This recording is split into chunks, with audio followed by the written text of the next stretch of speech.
Programme मध्य मुकाबिल में खुशामदीद। मैं हूं रबिया इसमें, मेरे साथ मौजूद है रऊफ क्लास्टा और आज के प्रोग्राम में जिन टॉपिक से हम बात करेंगे उसमें सबसे पहले मखसूस नशिस्तों के केस में सुप्रीम कोर्ट के फैसले के बाद शहबाज सरकार बड़ी मुश्किल का शिकार। पीटीआई ने केस में फतह अपनी बड़ी जीत करार दे दी। बानी पीटीआई को मातहत अदलिया से बड़ा रिलीफ, इद्दत केस में रिहाई का हुक्म, सियासत में बड़ी तब्दीलियों के इम्कान। हुकूमत मखसूस नशिस्तों के बचाव के लिए क्या प्लान सोच रही है, आने वाले दिनों में क्या होगा, इसके ऊपर बात करेंगे। इसके अलावा बात करेंगे IMF दबाव, हुकूमत ज़रई टैक्स लगाने पर राजी हो गई, क्या ज़रई टैक्स के निफाज से काश्तकार मजीद मुश्किलात का शिकार हो जाएंगे। ये टॉपिक्स हैं जो आज के प्रोग्राम में शामिल करेंगे और हमें ज्वाइन कर रहे हैं डिस्कशन के लिए सीनियर सियासतदान इसाक खाकवानी साहब। उनको वेलकम करेंगे। अस्सलाम वालेकुम खाकवानी साहब। वालेकुम सलाम बीबी। अच्छा खाकवानी साहब, स्टार्टिंग फ्रॉम ये जो मौजूदा सियासी आबो हवा हम देख रहे हैं उसमें एक तब्दीली नज़र आ रही है। कुछ तब्दीली इन फैसलों के बाद नज़र आ रही है। सुप्रीम कोर्ट के भी जो फैसला है उसके बाद भी नज़र आई, कुछ बयानात के हवाले से भी तब्दीली नज़र आ रही है। कैसे देख रहे हैं सियासी आबो हवा को मजमूई तौर पर? मैं समझता हूँ कि वो उनका फैसला बहुत सही था और अवाम और कानून दोनों इस पर मुतमईन है। अगर किसी को इतराज है और वो कहते हैं कि जी इसमें, तो वो ये रिव्यू का उनके पास चांस है, जाके रिव्यू का केस करें। तो आखिर कहीं तो बात रुकनी है ना जनाब। अगर आपके रिटर्निंग अफसर तक आपने नहीं करने दिया, प्रिजाइडिंग अफसर को नहीं करने दिया, इलेक्शन कमीशन को नहीं करने दिया इंसाफ, और फिर जजेस ने और हाई कोर्ट्स ने और मुख्तलिफ किस्म के ऑर्डर पास किए, तो आज सुप्रीम कोर्ट के फुल कोर्ट 13 जजेस ने बैठ के एक बात लिखी है, तो कहीं तो मान जाना चाहिए कौम को भी और लोगों को भी। अगर कहीं लोगों को इतराज है तो वो सामने आकर अपने इतराजात को बताएं। और अवाम का जो फैसला है वो अदालतों के फैसले से भी बढ़कर है। अदालतें अवाम की महतात हैं और वो ये नहीं हो सकता कि जी अवाम के अंदर जो चीज इस वक्त गलत हुई है उसको सही कह के चंद बंदे बैठने और वो कहते फैसले कर दें। ये गलत बात है। आज ये मुल्क नहीं सर, ये खान साहब मैं आपकी सारी बात काट रहा हूँ सर, आपकी सारी मैं बात काट रहा हूँ। आपने कहा अदालतें अवाम के महतियात हैं, तो आप कह रहे हैं कि अदालतों को अवाम का मूड, मिजाज, लाइकिंग डिसलाइकिंग देख के फैसले करने चाहिए, जो अवाम चाहती है वही फैसला होने चाहिए, अदरवाइज कानून और आइन के तहत नहीं होने चाहिए। ना, मैंने ये नहीं कहा। मैं कह रहा हूँ कि जो फैसला होता है अगर उसमें अवाम उसकी पजीराई करती है तो एक खुश आइन बात है कि मुल्क मुत्तहदा नजर आता है। अगर आपने भुट्टो साहब को फांसी दे दी तो अदालत ने गलत काम किया और अवाम ने नहीं माना, आज तक नहीं माना, तो वो गलत बात थी।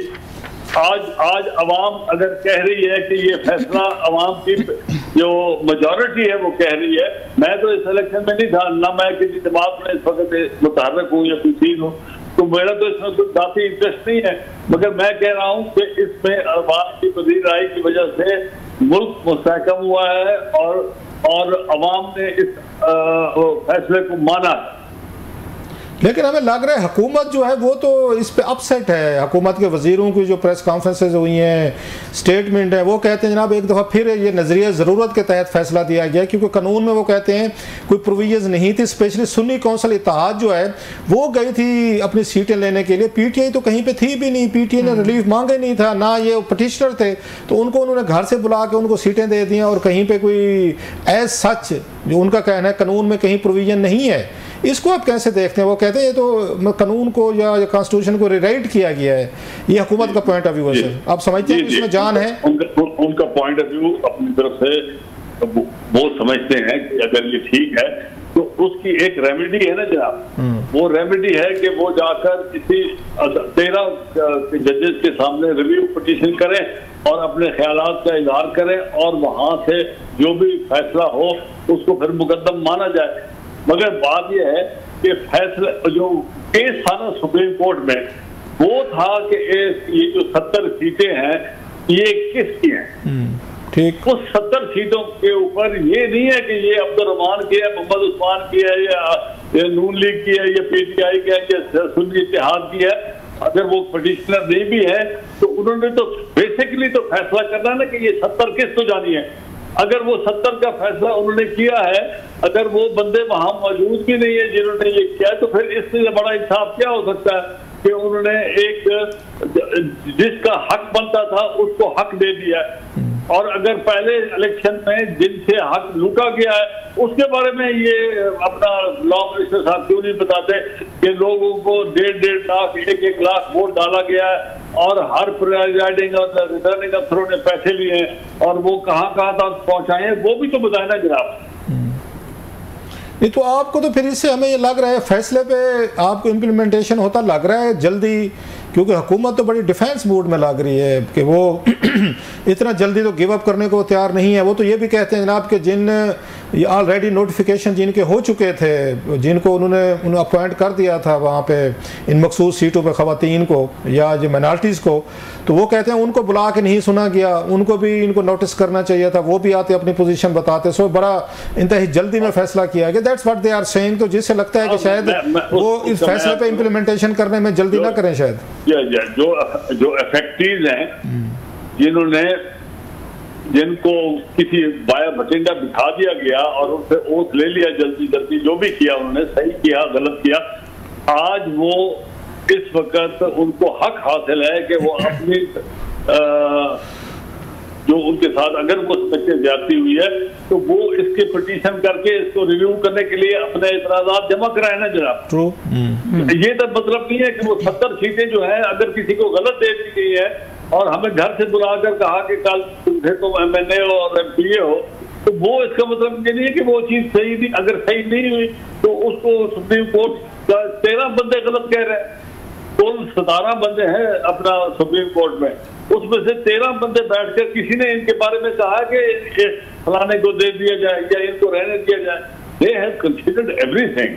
और वो लोग इतने गए गुजरे नहीं है कि वहां बैठ के सुप्रीम कोर्ट में, यहाँ बड़े अच्छे और समझदार लोग भी हैं और पढ़े लिखे भी हैं और तजर्बाकार भी हैं और हाईएस्ट कोर्ट इन पाकिस्तान है। अब आप किधर जाएंगे? UNO में जाके फैसला कराएंगे।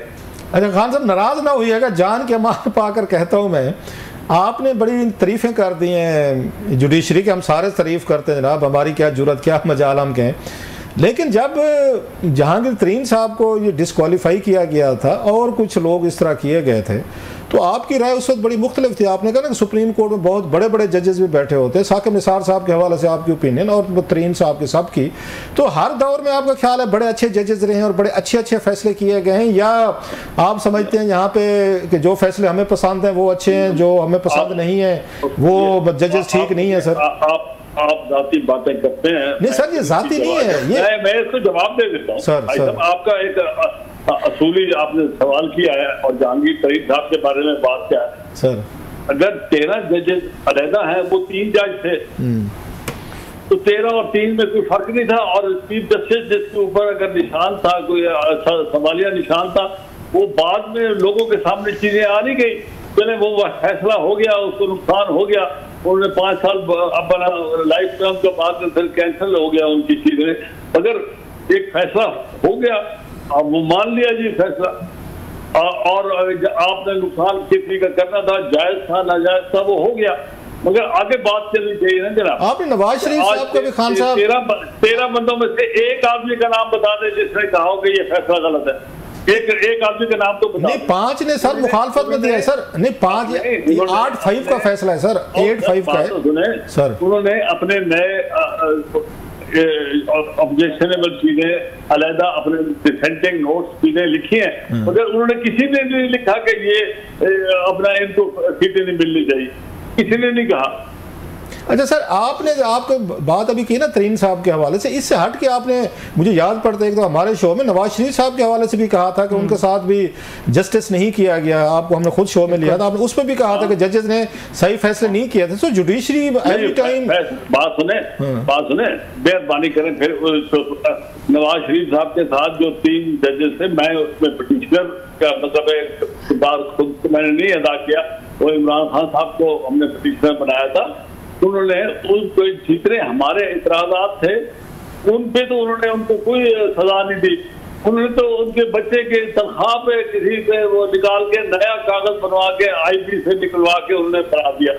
और वो IB वाले आए और उन्होंने कहा जी हमारे पास ये कागज है, और वो उन्होंने पहले उनका माइंड बना हुआ था, उन्होंने नहीं सर, आपने 9 मन तेल का भुट्टो साहब को भी सजा दे दी थी। आज पाकिस्तान में कोई बंदा है जो कहे भुट्टो साहब को सही सजा मिली है? लेकिन सर आपने 9 मन तेल का बंदोबस्त तो आपने सुप्रीम कोर्ट में करके दिया था, आपने पिटीशन लेके जाते तो ये चीज उसमें पनामा का जो केसेस थे, वो पनामा के जितने भी एतराजात थे वो तो जायज थे जनाब सर, मगर सुप्रीम कोर्ट ने उनको तो खातर खाने ले आया ना जनाब। नहीं, उसमें खोसा साहब वाला जो वो थे, उन्होंने तो 2 थे मेरा ख्याल, जस्टिस गुलजार और जस्टिस खोसा जो हैं, उन्होंने तो आपकी पिटीशन के साथ एग्री किया था। ठीक है, मिनॉरिटी में थे, मतलब 3/2 का था, बाद में JAT बनी थी, लेकिन उन 2 मैं आपको मोटी बात कर रहा हूँ, आप एक बंदे के बारे में बात कर रहे हैं। मोटी बात यह है कि हमारे पिटीशन में उसका वो कोई भी सवाल था, ये बेटे की फटी है, वो तो उनकी अपनी तहकीक थी, उन्होंने निकाल ली, तो खाकवानी साहब ने मेरी सजा दे दी, चलो सजा उनको मिल भी गई और चल भी गई, तो आज खत्म हो गई ना जनाब वो बात। तो आज अगर 13 बंदा ने बैठ के फैसला किया है और उसमें किसी एक ने भी नहीं कहा कि ये चीज गलत है, उन्होंने और अपने फैसले में और चीजें लिखी हैं, वो उनका अपना जाती राय है, उन्होंने अपने डिसेंटिंग नोट्स लिखे हैं, मगर 13 बंदों ने बैठ के फैसला किया कि सुप्रीम कोर्ट का फुल बेंच जिसको कहा जाता है, फुल बेंच तो ये 7 मिनट में मेरा ख्याल अभी डिटेल फैसला सर आना है, मैं तो वेट करूंगा डिटेल फैसला जजमेंट का कि किस किस जज ने अपोज किया है, जो 5 थे या क्या लिखा है।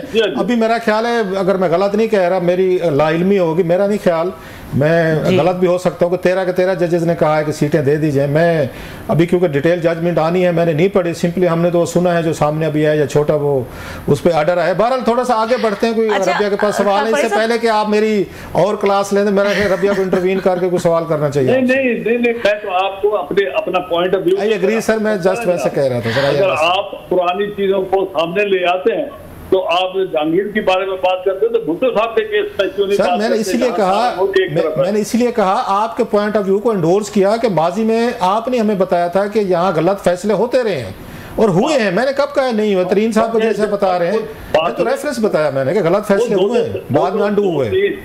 2-3 जजेस ने किया, उनकी रिव्यू लगे, लोगों ने रिव्यू में अब उनको अख्तियारात होते हैं कि रिव्यू देखते हैं। आप इसको पर्सनल ना समझे सर, नॉट एट ऑल के मैंने कोई पर्सनल सवाल कोई किया, इसमें मैंने तो रेफरेंस दिया है।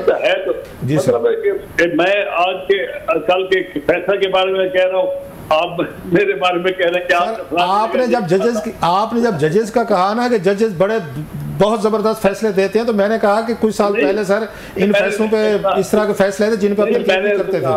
मैंने कोई जबरदस्त वाली बात नहीं की, मैंने कहा कि उनके केस के अंदर जो फैसला किया है उसको अवाम ने पसंद किया और अवाम ने उसको पजीराई दी है, और यही चीज सारी दुनिया कह रही है। अगर आप कहते हैं कि ये इलेक्शन 2024 का सही हुआ है तो हम माइनॉरिटी में होंगे अगर ये बात करेंगे।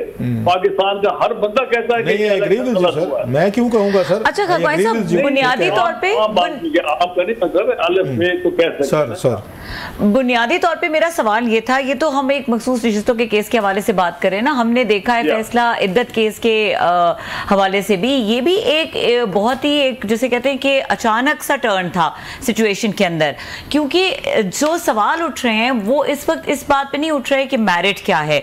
मैं आपसे यही जानना चाह रही हूँ कि ये जो फैसले हैं ये मेरिट के ऊपर आ रहे हैं या कोई आबो हवा है जो तब्दील हो रही है? नहीं, मैं समझता हूँ इतने हज़रात जो बंदे बैठे हैं और उन्होंने ये फैसला किया है, इसके अंदर जजेस सबान ने अपना ज़हन के मुताबिक जो फैसला किया है, मैं तो सिर्फ ये कह रहा हूँ कि इसके अंदर आम आदमी और जो साहिब हैसियत लोग भी हैं, साहिब किरदार लोग भी हैं और काम को कानून को भी जानते हैं, सबको पता है कि इलेक्शन की बुनियाद जो थी वो बेईमानी पे मुनासिब थी और जिस तरीके से इलेक्शन कराया गया है वो भी बेईमानी से हुआ। जिस लोगों को मुझे पता है कैसे कैसे लोगों को से कितने पैसे लिए गए और कैसे कैसे लोगों से उनके वोट ऊपर नीचे किए गए, और वो हर आदमी की जो है ना जबान वो एक एक बता देती है दुनिया के पाकिस्तान में क्या हो रहा है। तो अगर ये चीज गलत हुई है तो मैं तो ये कह रहा हूँ कि अगर किसी ने ठीक किया है तो उनके जो फुल जजमेंट है उसके अंदर जो उनके रिजल्ट नोट्स हैं वो देख लेंगे कि कितने बंदों ने इनका कहा है कि इनको सही सीटें मिली हैं। देखिए ऐसे क्या करें ना, वो अगर एक चीज सही हो रही है तो उसको शाबाश देनी चाहिए, ताकि अच्छे और बुरे में फर्क तो नजर आए ना जो पाकिस्तान में। तो आपको लगता है कि इस ये फैसले के बाद जिसकी हम सबको ज़रूरत है, जिसकी बात आप भी करते रहते हैं, पूरा मुल्क चाहता है, कोई पॉलिटिकल स्टेबिलिटी आएगी या वही पहले भी पार्लियामेंट में दंगल चल रहा है कई सालों से, मजीद दंगल बढ़ जाएगा? अब तो वैसे साहब ज़रा PTI के साथ ज्यादती हुई है जैसे आप कह रहे हैं 8 फरवरी के इलेक्शंस में, और उनके लोगों को, उनको निशान को, उनको पार्टी को। तो इमरान खान साहब इस वक्त, मतलब आप उनको जानते हैं बड़े करीब से, वो क्या सोच रहे होंगे कि नेक्स्ट स्टेप क्या है उनका? नेक्स्ट स्टेप तो ये है कि मुझे किसी तरीके से जेल से बाहर आना चाहिए। इद्दत वाले केस में उनको अगेन वो बरी हुए हैं, तो फिर उन्होंने नया केस डाल दिया है। या हुकूमत और एस्टेब्लिशमेंट तो तुल्ली बैठी है, वो कहते हैं खान साहब को हमने बाहर नहीं आने देना, जब आएंगे रोज हम नया केस इन पे डाल देंगे। रोज उनके बंदे बताते हैं, आपको याद होगा इन राना सनाउल्लाह साहब यही कहते हैं वो जेल से नहीं आएंगे, एहसन इकबाल साहब ने कहा, फैसल वाटर साहब ने कहा, तारक साहब ने कहा, फवाद चौधरी साहब रोजाना कहते हैं जी उनको नहीं आने देंगे। तो खान साहब का तो ये है कि उनको अदालतें रिलीफ देती भी रहे, जमानतें होती भी रहे, बाहर तो नहीं आने दे रहे सर उनको। तो कहाँ पे फिर हम जा रहे हैं सर? ये तो बात तो वहीं खड़ी हुई है। ठीक है, मैं तो इसके कल की जो फैसला है मैं तो उसको अपने आप से महसूस कर रहा था जी, और मैंने उससे अपना पॉइंट ऑफ व्यू दिया है। आप उस पॉइंट ऑफ व्यू को माने न माने, अब आप उसको रिजेक्ट करें, मगर मेरा पॉइंट ऑफ व्यू अपना है। आपने मुझे मेहरबानी की मेरा पॉइंट ऑफ व्यू लेने में, मैंने अपना अर्ज कर दिया। अरे आगे इमरान खान के साथ क्या होता है क्या नहीं होता वो जाने, और जो उनके साथ कुछ कर रहे हैं वो जाने, मेरा तो उसमें कुछ दखल नहीं। हम आपका असेसमेंट ले लेते सर, बीइंग ए पॉलिटिकल आपकी, क्योंकि मतलब एक इतना लंबा कैरियर है आपका पॉलिटिक्स में, आप यहाँ पार्लियामेंट में रहे हैं, मिनिस्टर रहे हैं, PTI के बहुत बड़े इंपॉर्टेंट फिगर रहे हैं, खान साहब के साथ मिलके बहुत सारे आपने पॉलिटिकल स्ट्रगल किए। तो हम आपकी रीडिंग एक कमेंट हम आपका ले रहे हैं, नॉट एज कोई पार्टी टू द प्रोसीडिंग नहीं ले रहे कि आप कोई उसका कोई हिस्सा नहीं है ना इस वक्त एक्टिव है। सो एक पॉलिटिकल कमेंट आपसे पूछ रहे हैं कि आपकी रीडिंग क्या है कि ये चीजें किस साइड पे जाएंगी? मतलब ये तो बैक टू स्क्वायर वन है, 2 कदम आगे जाते हैं 3 कदम पीछे सर। मैं अर्ज करूं, अगर ये इलेक्शन सही तरीके से हो जाता और उसके ऊपर इतने सवालात और क्वेश्चन मार्क्स ना होते तो कोई मसला पाकिस्तान में हल की तरफ और हुकूमत की पायदार होने ठीक है मदद करता। क्योंकि इसकी बुनियाद ही गलत हुई, तो उस बुनियाद पे जो हुकूमत और जो इमारत बनी है वो जनाब वो पूरी अपना वक्त पूरा करने में मेरे ख्याल में मुश्किल है, और वो तो किसी वक्त भी उम्मीद हो सकती है। इस केस में जो फैसले हो रहे हैं ये सिर्फ और सिर्फ इस वक्त अगर किसी को फायदा हो रहा है तो वो पीपल्स पार्टी को हो रहा है, क्योंकि उनकी पोजीशन पार्लियामेंट में भी, उनकी पोजीशन पाकिस्तान में भी, इनसे अब उनके मारून मिन्नत होगी ये सारी नेशनल असेंबली, क्योंकि वो किस तरफ देखते हैं और क्या करते हैं। ये खाकवानी साहब आपने बहुत इंपॉर्टेंट पॉइंट जो है यहाँ पर रेज किया है, मैं इस हवाले से ही बात करना चाह रहे हैं, क्योंकि जो आसिफ अली जरदारी की स्टेटमेंट थी और जिस तरह से उन्होंने गवर्नमेंट को कहा है और उनके अचानक से उन्होंने वोकल हुए, उन्होंने कहा कि हम जानते हैं हुकूमतें बनाना और गिराना, तो इसके ऊपर भी जरा बात करेंगे कि इस वक्त पीपल्स पार्टी का क्या माइंड सेट है और किस तरह से वो बेनिफिशियरी है। इस ब्रेक के बाद हमारे साथ रहिए। Welcome back. और इसाक खाकवानी साहब हमारे साथ मौजूद है। खाकवानी साहब, ब्रेक से पहले आप बहुत इंपॉर्टेंट बात कर रहे थे कि इस तमाम तर फैसलों का जो फायदा है उसका माइलेज पॉलिटिकल माइलेज लेगी पीपल्स पार्टी और उसको फायदा होता नजर भी आ रहा है। बट हमने ये भी देखा है कुछ दिन पहले आसिफ अली जरदारी जो हैं वो बड़े हुकूमत पर बरहम थे और उन्होंने बहुत ज्यादा PMLN के और उनकी स्ट्रैटेजीज और बजट को लेकर इस सब पे बात की। तो इस हवाले से आपको क्या लगता है, सब पीपल्स पार्टी क्या सोच रही है? मेरे ख्याल में इस वक्त क्योंकि वो हुकूमत में है, सूबा सिंध उनके पूरे अख्तियारात वहाँ पर इस्तेमाल करते हैं और वफाक में तमाम कॉन्स्टिट्यूशनल पोजीशन जो है वो भी उनके पास हैं। अब आज के कल के फैसले के बाद सबसे बड़ी जमात जो पार्लियामेंट नेशनल असेंबली में होगी वो PTI होगी, तो लिहाजा नून लीग को प्राइम मिनिस्टरशिप जो है वो सारे की सारे अपना सरदारी साहब के रहम करम पर। जब आप प्राइम मिनिस्टर किसी के रहम करम पर हो और उनकी आपस में जो पुरानी अदालतें हैं वो तो कोई बंदा नहीं भूलता। जो उन्होंने एक दूसरे के बारे में बातें की हुई हैं, जो एक दूसरे को इल्जाम लगाए हुए हैं, जो उनके एक दूसरे के साथ बदअखलाकियां की हुई है, वो तो उनको रात को जगाती होंगी ना जरा, और वो रात को जाग के सोचते होंगे कि अच्छा बेटा अब आप मेरे हाथ रहमो करम पे हो तो मैं आपके साथ क्या करता हूँ। फिर उनको आगे से इमरान खान की शक्ल नजर आती होगी तो वो फिर सोचते होंगे अच्छा यार उससे तो ये बेहतर है, चलो कोई मेरा भी काम चलता है, कभी चलता है, चलो इनको तंग करते रहो मगर इनको कंटिन्यू करो। इस किस्म की चीजें ये सियासतदान सोचते हैं और मेरे ख्याल में वो इसी को इनसे कुछ न कुछ चीज और लेते रहेंगे और इनको दबाव में रखेंगे। अभी आपने खान साहब बड़ी अहम बात की जो सियासत में मतलब आप जैसे एक दो लोग ही रह गए जो इस तरह सोचते हैं, मैं थोड़ा सा हैरान हुआ हूँ।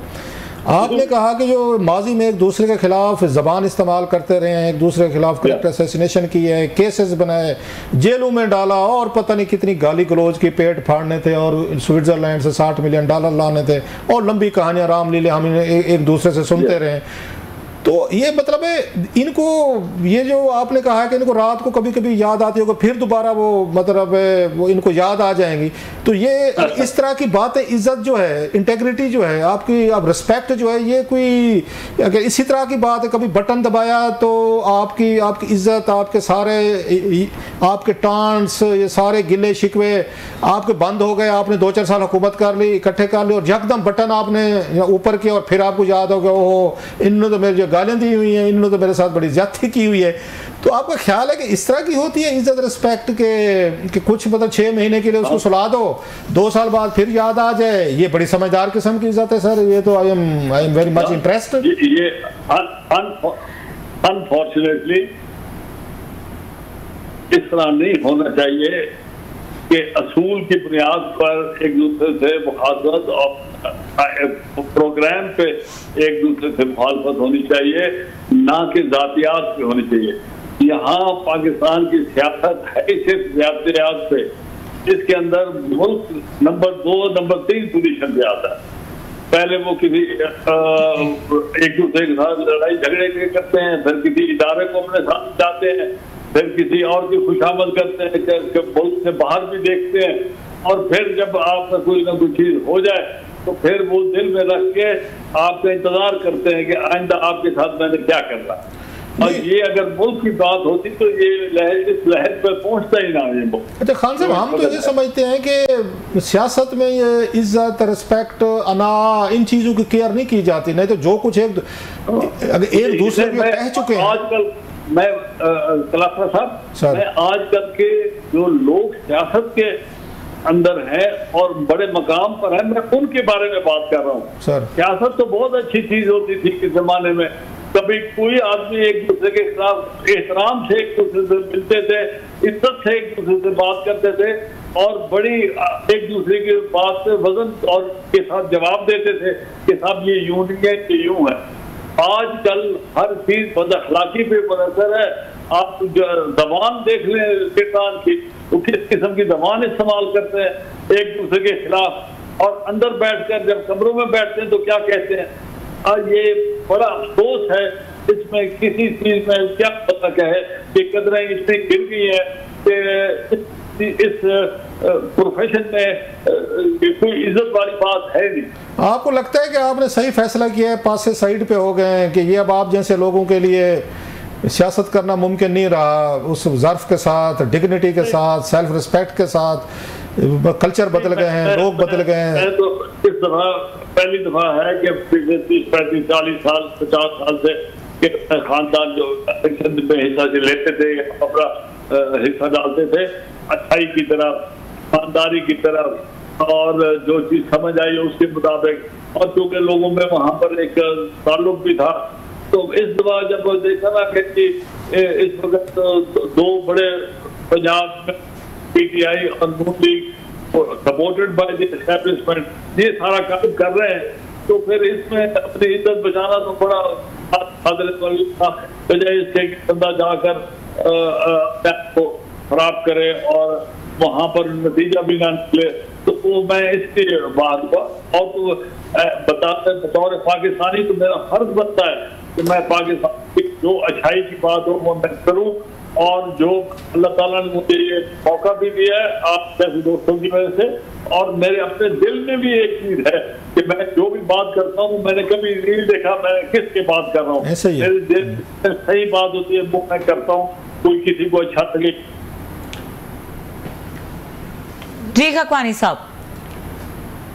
जी मैं तो बात खत्म की है। अच्छा सर आप थोड़ा सा आ जाते हैं ये एग्रीकल्चर टैक्स पे सर।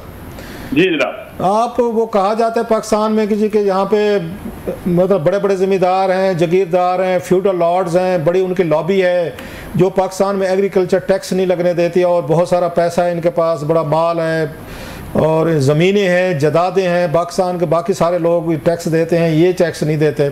अब IMF ने इनको कह दिया जी टैक्स लगवाएं। आप लोगों की तरफ से या किसी किसानों की तरफ से, फार्मर्स की तरफ से कोई ऐसा कोई रिएक्शन रिस्पांस नहीं आया? एक पाकिस्तान फार्मर्स एक एसोसिएशन होती थी, कभी शाहमद कुरैशी साहब उसके वो करता धरता थे, वो तो बेचारे जेल में बैठे हुए हैं, वो खैर अब वो बात भी नहीं करते थे किसानों के, मुझे तो नहीं याद पड़ता कि उन्होंने कभी रिसेंट पास्ट में बात की हो। आप थे, जहांगीर तरीन साहब थे, कुछ और इस तरह के लोग थे जो बात करते थे। अब खामोशी है। सो आप लोगों ने मान लिया है कि हाँ ठीक हो रहा है, एग्रीकल्चर टैक्स लगना चाहिए, 70% रूरल पॉपुलेशन जो है आपकी देहातों की, इज इट ओके? मैं आपने बात में से पूछा, मैं आपको ईमानदार से होते हुए, रिश्तेदार होते हुए और खानदानी रिश्तेदार मतलब कई सालों से जिम्मेदारी कर। और आप थोड़ा सा खान साहब की अगर थोड़ा सा बहर थोड़ा सा आ जाए तो आपको सिग्नल का मसला आ रहा है, थोड़ी सी आवाज आपकी बाज दफा कट जाती है, थोड़ा सा किसी साइड पे आ जाए या थोड़ा सा बहर अपने कोई लान में या कोई बरामदे में आ जाए अगर, इज इट ओके? मेरे घर के अंदर मेरा अपना वाईफाई लगा हुआ है, तो आई थिंक वो उसे उस बाहर तो नहीं, मेरा ख्याल है आपसे व्हाट्सएप पे बात तो नहीं हो रही, if I am not wrong, आपके मोबाइल फोन पे हो रही होगी एक नॉर्मल नंबर पे, ये वाईफाई पे नहीं हो रही बात, तो आप थोड़ा सा अगर आ जाए तो सिग्नल आपके क्लियर आ जाएंगे। जी आप बताएं, अब आपको सही आ रहा है? बस सर अभी ठीक ही है सर। अच्छा आप बता रहे थे सर एग्रीकल्चर के उस पे, तो मैं एग्रीकल्चर के ऊपर आपको एक प्रिंसिपल एक बात बताता हूँ सर। प्रिंसिपल ये है कि ये हुकूमत का काम है कि अवाम पे टैक्स लगाकर हुकूमत के कारोबार को आगे चलाया जाए। उसने सब लोग जो अहलियत रखते हैं और जिनके पास कारोबार है, दोनों चीजें, कारोबार वाले लोग और जो अहलियत रखते हैं और हुनर रखते हैं, उन दोनों को टैक्स लगाया जाए, चाहे उसमें जिम्मेदार आए और अगर उसमें कोई सर्विसेज के बंदे आए, उसमें सिक्योरिटी के बंदे आए, कोई फॉरेन ऑफिस, ये वो तमाम बंदे जो पाकिस्तान में रहते हैं, ये सिर्फ दो कैटेगरीज हैं, हुनरमंद और दूसरा मैंने अर्ज किया आपको कि वो अगर कारोबार करते हैं, चाहे वो पढ़े लिखे हैं अनपढ़ हैं, तो जो भी है उनको सरकार को पैसे देने पड़ेंगे। दूसरा है कि ये जो लोग सरकार को चुनते हैं, अगर वहां पर सरकार उनके पैसे का नाजायज काम करते हैं और वो पैसे के अंदर लूट खसूट करते हैं, और अगर लोग उस पैसों को देखते हैं अपने निगाह में कि वो जगह कहीं प्रॉपर्टी लंदन में खरीद रहा है, कोई अमेरिका में खरीद रहा है, उनका पैसा जाया हो रहा है, तो फिर इन कसूर इन लोगों का है जो उनको टैक्स देते हैं, और वो कसूर उन लोगों के, उस हुकूमत का है जो टैक्स लेकर उनके टैक्स के सही इस्तेमाल नहीं करते। लिहाजा मैंने इसमें तो आपको अर्ज कर दिया ना कि हम सारे बंदे पाकिस्तान में टैक्स तो देना चाहिए। अब आ गई बात कि जमींदार जो है उसका क्या हिसाब, उसका इस वक्त जो है दो तरीके हैं उनसे टैक्स लेने के। एक तो वो है कि जमीन के ऊपर टैक्स है कि किसके पास कितनी जमीन है, वो लैंड बेस्ड उसको टैक्स कहते हैं। दूसरा है कि वो उसके अंदर इनकम के ऊपर टैक्स है। अगर इनकम अगर उधर से आ रही है और वो टैक्सेबल इनकम है तो उस पर टैक्स लगना चाहिए। सिर्फ जमींदार, जो मैं समझता हूँ, वो कहता है कि लैंड बेस्ड टैक्स तो आप फिक्स कर सकते हैं ना, वो तो कोई बंदा उसको माफी नहीं है। इस वक्त जो लैंड बेस्ड टैक्स है वो बहुत मामूली है, ना होने के बराबर। मसलन कि अब 12.5 एकड़ से नीचे 1 रुपया भी टैक्स नहीं लगता, 12.5 से 25 तक 300 रुपया एकड़ टैक्स है। ये जो लोग एक दिन में अपने बच्चों को आइसक्रीम खिला देते होंगे 1000 रुपए की, 300 की उनके। दूसरा, जो 25 से 50 एकड़ वाले हैं वो 400 रुपए देते, और 50 एकड़ से ज्यादा जो है वो 600 है उनके ऊपर, और अगर किसी ने बाग लगाया हुआ तो शायद उस पर 700 है। तो ये भी बड़े नॉमिनल टैक्स है। टैक्स जो है लगना चाहिए, और टैक्स का सिर्फ रिक्वेस्ट ये है कि चूंकि ये ज्यादा पढ़े लिखे लोग नहीं है तो एक स्लैब बना चाहिए, और स्लैब में इनको वकीलों और अदालतों के और FBR के और इनकम टैक्स अफसरों से बचाया जाए बस। अच्छा, इसके ऊपर अगर कोई लोग बैठकर सीरियसली IMF के प्रोग्राम को इम्प्लीमेंट करना चाहते हैं तो एक समझदार लोग हैं मेरे अलावा, उनको बुलाया जाए, उनको बैठ के उनके साथ तय किया जाए उनके टैक्स के तरीके कलेक्शन के क्या होंगे, और अगर सहूलत उनको वो मिल जाए तो इनको अपनी टैक्स देना चाहिए। आखिरी बात मैं ये करूंगा कि इस वक्त पाकिस्तान के कानून के मुताबिक 6 लाख रुपया जिस साल का अगर कोई लेता है, यानी 50,000 रुपया महीना, तो 50,000 तो वो 6 लाख बनता है साल का। अगर उससे नीचे इनकम हो तो वो उस पर टैक्स नहीं लगता। तो उस हिसाब से वो अगर मुस्तस्ना है तो उनको बेशक मुस्तस्ना रखें, क्योंकि 50,000 रुपया तो आजकल के डिवैल्यूड रुपये के ऊपर तो कोई उसकी वैल्यू नहीं है नजर आ। तो 6 लाख रुपए में 50,000 रुपये।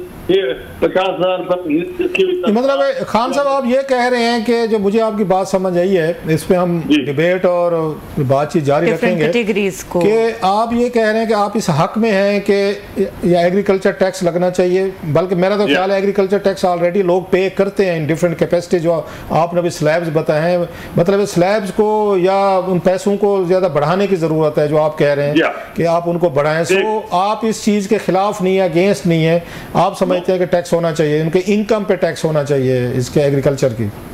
जी चलें सर, इस पे जी बना देना जरा। हाँ, मैं समझ गया सर आपकी बात। इस पे हम आपसे बहस मुबहसा कंटिन्यू रखेंगे। आपने बड़ी मेहरबानी की, बड़ा न पेशेंस के साथ आपने बहुत सारी इंपॉर्टेंट चीज़ हमें बताई, तो इंशाल्लाह फिर आपसे बात हम करते रहेंगे। Thank you very much sir, बहुत शुक्रिया। बहुत तफसील से बात की। साख अखवानी साहब हमारे साथ मौजूद थे, एक्सक्लूसिव गुफ्तगू कर रहे थे। यहाँ पे वक्त हुआ ब्रेक का। ब्रेक के बाद जी पॉलिटिकल सिचुएशन में थोड़ा चेंज आया है। क्लास्टर साहब से उनका इस पे तज्जिया लेंगे कि उनको क्या लग रहा है आने वाले दिनों में क्या होने जा रहा है। हमारे साथ रहिए।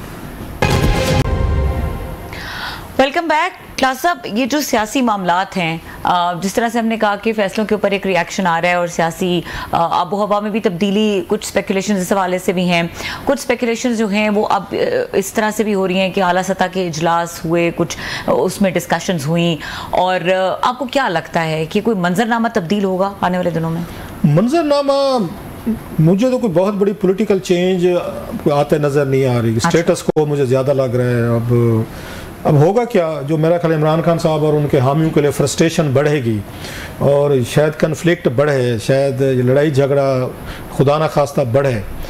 कि अभी मतलब खान साहब का हशर वही हो चुका है, कभी खुशी कभी गम, जो पहले भी हम बात कहते हैं। एक दिन उनको अच्छी खबर मिलती है, अगले दिन फिर डस करके फिर वो डाउन, कभी अप कभी डाउन। अभी देख लें, पिछले हफ्ते की खबरें देख लें खान साहब के लिए, वो मिक्स हैं, मतलब मिक्स सिग्नल्स हैं एक ये हुआ कि बहुत बड़ा उनको रिलीफ मिला वहाँ सुप्रीम कोर्ट ऑफ पाकिस्तान से कि ये पीटीआई को सीट्स मिल गई, और ये बहुत बड़ी उनके लिए कामयाबी है। फिर उनके पॉलिटिकल पार्टी के तौर पर उसको माना गया, जो अगर उन्हें सुप्रीम कोर्ट ने भी कहा कि हाँ वो पॉलिटिकल पार्टी है, जो कि इसकी बका खतरे में थी। आपको पता है कि इस पर बार बार आ रहा था कि इसको आप इसको इलीगल डिक्लेयर करें, ये पॉलिटिकल पार्टी नहीं है, ये वायलेंस पे बिलीव रखने वाले हैं, ये लड़ाई झगड़े करते हैं, इदारों पे हमले करते हैं, नौ में करते हैं, बला बला। सो अच्छा खासा लंबा केस तैयार था इन पे। फिर आपको याद होगा मरियम नवाज साहबा की कैबिनेट ने, जो हम स्टोरी दे चुके हैं, 24 जून की कैबिनेट की मीटिंग में उन्होंने वहाँ पे एक एप्लीकेशन आई थी कि खान साहब ने तकरीरें उसमें करते हैं, जब कोर्ट में जाते हैं सहाफ़ियों से मिलते हैं तो 1971 की जंग के हवाले देते हैं, डिमोरलाइज करते हैं, लोगों को घुसाते हैं। वो सिटिशन, वो बगावत का केस अलहदा तैयार पड़ा हुआ है, वो अलहदा उन्होंने अप्रूवल देकर, वो किसी वक्त वो मतलब वो भी सामने आ जाएगा, अभी उसको उन्होंने बैकअप के तौर पर रखा हुआ है। मंजूरी हो गई, एप्लीकेशन तैयार है, जब भी वो देखेंगे खान साहब छुटने वाले हैं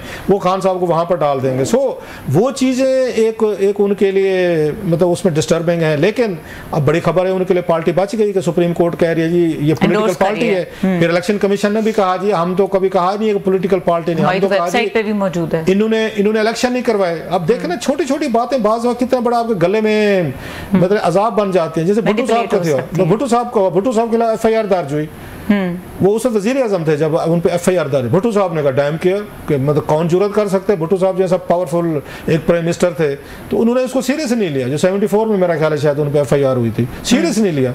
हालांकि उसी वक्त अगर वो उसको देखते और उसी वक्त केस चलने देते तो मेरा ख्याल है बेहतर तरीके से डिस्पोज ऑफ हो जाती है। उसमें इंक्वायरी के दरमियान नहीं कराया, एतमाद था कि कुछ मतलब बाज़ लोग जो होते हैं ना, स्पेशली लीडरशिप जो होते हैं, बड़ी लीडरशिप, बड़े बड़े लोग जो अपने आप को मतलब वो महान समझते हैं, वो एक स्टेज पे इतना ओवर कॉन्फिडेंस बिल्ड कर लेते हैं, they think we can get away with कहते हैं विद अगर मर्डर विद स्माइल।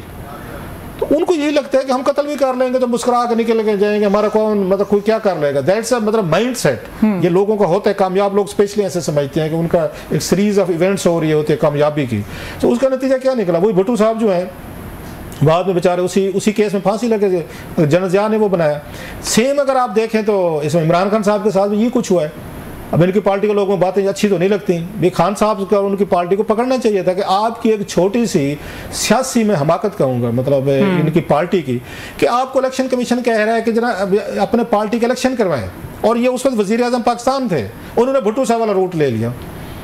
मगर मैं वज़ीर आज़म पाकिस्तान हूँ, ये किसको जुर्रत हो सकती है?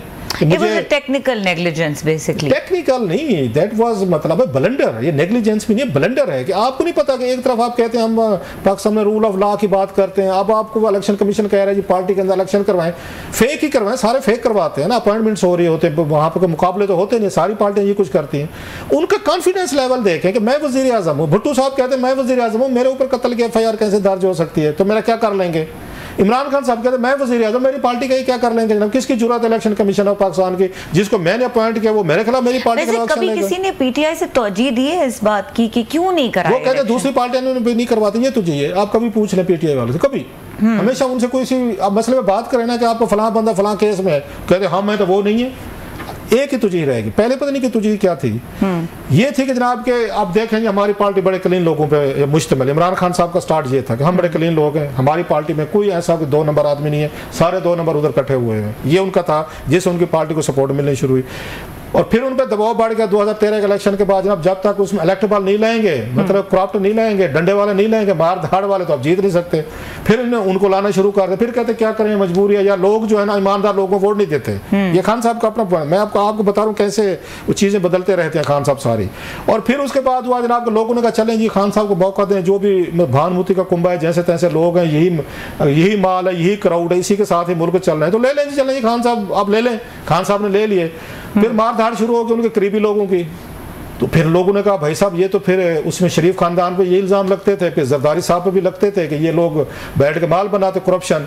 उन्होंने कहा जनाब ये देखें अगर ये बनाते हैं तो वो नहीं बनाते, वो फलां पार्टीज वाले नहीं करते, अगर मेरे लोग कर रहे हैं या हमारे लोग करते हैं। आखिर पे इनके पास पता क्या बच गया था, इमरान खान साहब तो करप्ट नहीं है ना, ये आखिरी इनका आर्गूमेंट था। उनके कैबिनेट के लोग हैं, दीगर लोग हैं, पैसे बना रहे हैं, यार दोस्त फैमिली का जो भी है, खान करप्ट तो नहीं है ना। आखिर में वो मिथ भी टूट गई जिसको वो नहीं मानते।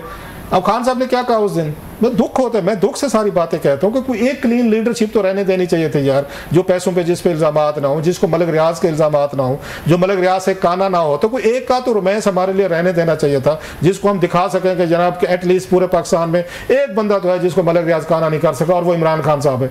अब इमरान खान साहब क्या कहते हैं, ये जो 190 मिलियन पाउंड वाला केस है जिसपे वो जुबैदा जलाल और अभी आजम खान साहब के, खटक साहब के बयानात उस पर कलम बंद हुए और पूरी कौम नाराज है, मतलब खान साहब को इस लेवल तक उनको आने ही नहीं देना चाहिए था। अभी एक और आपने सुना होगा जो उन्होंने मेरे को सुप्रीम कोर्ट में उन्होंने लेटर लिखा था जिसमें काजी साहब के अभी भी जब उन्होंने ये जो मखसूस नशिस्तों का फैसला आया, बल्कि इद्दत का केस का फैसला आया, ये उसमें था नैब तरामीम में उन्होंने अपना एक, मैं कह रही हूँ कि उसी बात को उन्होंने एंडोर्स किया है इन फैसलों के बाद, कि मैं अभी भी कहता हूँ कि चीफ जस्टिस काजी फायजी साहब मुझसे या पीटीआई से मुतालिक केसेस से अलग हूं। डिफरेंट वो तो एक और चीज में उसमें हवाला देना चाह रहा था।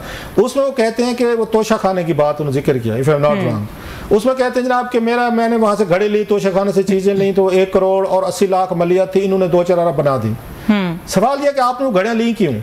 आप तो इन घड़ियों के खिलाफ ही है। तो वो तो यूसुफ गिलानी साहब लेते थे, बकौल आपके हार लेते थे, वो नवाज शरीफ साहब लेते थे, जरदारी साहब अपनी गाड़ियां लेते थे, वो सारे वो लोग लेते थे। आपने ये चीजें नहीं लेनी थी, आपने तो ये ला ही खत्म करने थे। आपने फिर 1 करोड़ 80 लाख की घड़ियां क्यों ले ली? चलो 1 करोड़ 80 लाख ही मान लेते हैं, हम 2-3 अरब को नहीं मानते। आप तो इसके अगेंस्ट आए थे। आखिर पे जो मिथ थी, मतलब जो मिथ थी जो मैंने आपको बताया ना, ओवर क्लीन लीडरशिप की आखिर 1 by 1 करके आपने सारी डिमोलिश कर दी। अच्छा अब उनके हम क्या कहते हैं, इमरान खान ने अगर तोशा खाने से तोहफे लिए हैं तो नवाज शरीफ ने भी लिए हैं, जरदारी साहब ने भी लिए हैं, वो मतलब ABCD गिलानी साहब ने भी लिए हैं, बाकी लोगों ने तो खान ने कौन सा बुरा किया, खान ने कानून के अंदर कर लिया। भाई खान ने कानून के अंदर कर लिया तो बाकी भी कानून के अंदर आप मतलब ले रहे थे, जो कि नहीं था। मैं अब ये वो कानून है जो जिसको मैं गलत समझता हूं कि ये आपके लूट मार का कानूनी तरीका है। So having said all this, आपके पास जो जितने हाई मॉरल ग्राउंड से वो खान साहब ने एक एक करके लूज किए। अब लीडरशिप वहीं पे आके खड़ी हुई है, मतलब ताने जो मैं सुनता हूँ सारे देते हैं। सो अब जो खान साहब को प्रॉब्लम होगा, जो सवाल आपका था क्या होगा, उनका 1 पॉइंट उनकी कंसर्न है कि क्या इमरान खान जेल से बह रहेगा। ये सवाल होना चाहिए आपका कि क्या खान साहब बह रहेंगे। तो वो हमारे सामने है कि खान साहब तो नहीं आ रहे, खान साहब बाहर नहीं आएंगे तो ये पार्टी और उनके लोगों पे दबाव रहेगा कि आप उसमें हंगामे करें, आप उनसे लड़ाई झगड़ा करें, दबाव में रखें, वो अदालतों में दबाव हो, पार्लियामेंट के अंदर हो, कहीं पे कोई रास्ता नजर नहीं आ रहा, कोई खान साहब की जमानत देने को तैयार नहीं कि खान साहब बाहर आते हैं तो उनका रवैया क्या होगा, एटीट्यूड होगा, वो किस तरह का रखेंगे, उनके फॉलोअर्स किस तरह का वो उसमें बिहेवियर रखते हैं। So there are many ifs and buts. तो मुझे तो नहीं लगता कि खान साहब कुछ जल्दी बाहर आ रहा हूँ। ये मैं नहीं कह रहा, आपके सामने सर्कमस्टांसेस है, हुकूमत के लोग खुद कह रहे हैं, हम क्या कहें, हुकूमत वाले कह रहे हैं, अपने प्लान्स वो खुद रिवील करें। अच्छा क्लास साहब, क्विकली पीपल्स पार्टी आपको किस सफेयर में नजर आ रही है इस पूरी सिचुएशन में? पीपल्स पार्टी जो है, अभी वो खकवानी साहब से बात हो रही थी, वो समझते हैं कि जनाब कि वो कभी नाराज हो जाएंगे, कभी ये ऑप्शन क्या है पीपल्स पार्टी के पास, वो इसी ही तनख्वाह पे काम करेंगे। मतलब क्या करेंगे, कल को अगर वो शहबाज शरीफ साहब से नाराज हो जाए, जरदारी साहब, बिलावल साहब, भाई हम आपके साथ काम नहीं करते, फिर किसके साथ करेंगे? ना फिर वो पीटीआई के साथ करेंगे, वो इमरान खान साहब के साथ जाएंगे। एक तो इमरान खान साहब खुद उनके साथ नहीं आना चाहते। क्या एस्टेब्लिशमेंट जो इतनी होस्टाइल है इनके इमरान खान साहब के खिलाफ, या उनकी जितनी दुश्मनी चल रही है, तो क्या एस्टेब्लिशमेंट अलाउ करेगी जरदारी साहब को, कहा ठीक है आप आए और इमरान खान साहब के साथ मिलकर हुकूमत बना लें? बस जरदारी साहब इसी तरह के एक मतलब एक अपना दबाव इस्तेमाल जरूर करते रहेंगे, बारगेनिंग चिप के तौर पर इस प्रेशर को यूज करेंगे। बाकी वो इस पोजीशन में नहीं है कि वो वजीर आजम ले आए, पीपल्स पार्टी ले आए, या वो इमरान खान साहब के साथ इत्तेहाद कर सकें। इतना इनमें वो नहीं है, वो तड़ कहते हैं, या इतना इनके जोर नहीं है। बातें शातें होंगे, हवाई फायरिंग जरूर करेंगे जनाब के इस बयानात, उनको सूट नहीं करता। सूट हालात मतलब कैसे जाएंगे जब एस्टेब्लिशमेंट आपके खिलाफ खड़ी हो इमरान खान साहब के, तो ये क्यों जाके उसमें अपने सींग अड़ाएंगे? ठीक है, कुछ जरदारी साहब बड़े समझदार हैं, वो बहुत पहले फैसला कर चुके हैं कि जनाब बड़े ताकतवर लोगों से मैंने नहीं लड़ना। ठीक है, और वो कह भी चुके हैं, एक दफा नहीं 10 दफा। हाँ, आते जाते हवाई फायरिंग करेंगे अपने वर्कर्स को थोड़ा सेटिस्फाई करने के लिए, भाई साहब आप हमारी वजह से वजीर आजम है, हुकूमतें हैं वहाँ पंजाब में है, तो हमें भी हिस्सा दें पावर शेयरिंग में। और वो ठीक कहते हैं कि भाई साहब तुसी कले one thing what he is good at कि hitting the iron when it is hot, तो वो उस टाइम पे उनको लगता है कि चीजें ज्यादा इजीली समझ भी आ जाती हैं और निकल भी आते हैं काम। बहुत शुक्रिया क्लास साहब आपके तज्जिए का। यहाँ पे प्रोग्राम का वक्त खत्म हो गया, देखने के लिए शुक्रिया, इजाजत दीजिए, अल्लाह हाफिज।